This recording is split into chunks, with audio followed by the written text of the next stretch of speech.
Milena, dobar dan. Kako si i kazala, u Kulturno-informativnom centru Budo Tomović će se na tribini Podgoričke priče 23. marta u 20 sati predstaviti crnogorski kompozitor i autor filmova Miodrag Bole Bošković. Gospodine Boškoviću, dobar dan i hvala na izdvojenom vremenu. Dobar dan. Hvala vama na interesovanju. Pozdrav svim gledalcima Gradske televizije i vaše emisije Lice Podgorice. Da kažemo na samom početku da se muzikom bavite dugi niz godina, oprobali ste se i u video produkciji.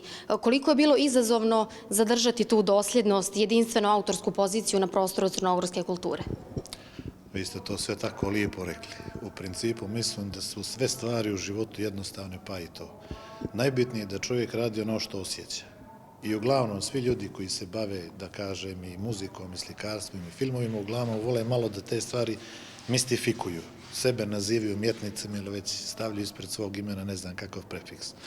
Mislim da je najbitnije da radite, ponavljam, ono što osjećate i da sve ide po onoj staroj engleskoj masterly simplicity, odnosno ljepotog jednostavnosti.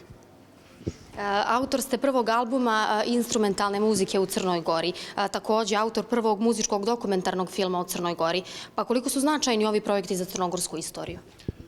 Pa to trebaju da kažu oni koji su slušali, odnosno gledali to što sam ja odradio, odnosno široka publika, široki auditorijum. Mislim da je to bio jedan od razloga što je direktorica ove institucije, koja je inače Titogradski hram kulture, i pozvala na taj, kako se to kaže, sesiju, podgoričke priče, mada bih ja više volio da se zovu Titogradske priče. Ali dobro, poštujemo instituciju, uvijek smo za regule. Također dobitnik ste više značajnih kako svjetskih, tako i domaćih priznanja. Koliko vam ta priznanja znače? Pa da vam kažem, ovo su već vremena kada sve gubi svoj smisao.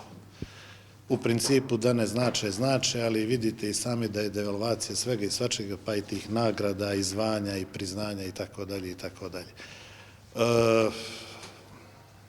Ponavljam, mislim da je najbitnije i da publika uvijek prepoznaje ako vi radite nešto iskreno i ako radite ono što bi se reklo bez ikakvih zadnjih misli. Uvijek je bilo i dvorskih kompozitora, pa i kod nas i režijskih kompozitora. Uvijek su naše ministarstva kulture bile nekome manje naklonjene, nekome više naklonjene, nekom uopšte nisu bile naklonjene. Ako pravimo komparaciju, recimo vremena 90. godine, ovih današnjih, svako vrijeme ima neke svoje, kako da kažem, osnovne karakteristike. Jednostavno mi u tome, htjeli ili ne htjeli, moramo da se snađemo. Neko manje više, neko malo manje. Neko želi da to sabotira, neko želi da pomogne, ali to mi u principu život. Svi stvaravci, da ne kažem, umjetnosti uvijek trebaju da budu, ja to kažem, spoznanju prava, da budu sa narodom i da djeluju nekom opštenarodnom boljem. I recite mi za kraj razgovora, možemo li uskoro očekivati nove projekte? Novih projekata već ima. Znači, ova korona je napravila to što je napravila. Odrađen je jedan dokumentarni film sa Marijom Gabrielom. To je, mislim, trenutno jedina živa unuka kraljice Jelene Savojske. Marija Gabriela je u stvari kćerka zadnjeg italijanskog kralja Umberta II.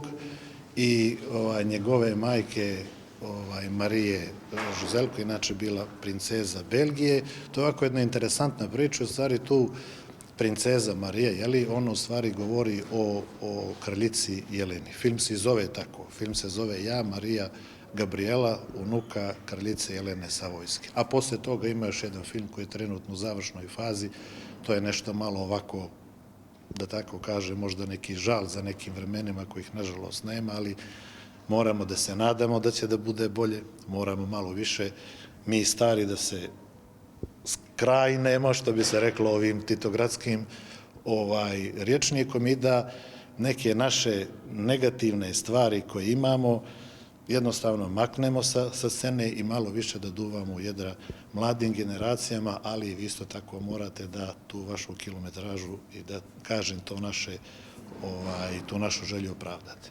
Hvala vam puno na izdvojenom vremenu i želim vam mnogo sreće sutra večer. Hvala vama sa anđelima. Milena, toliko od ekipe za terena za ovaj utorak. Studio.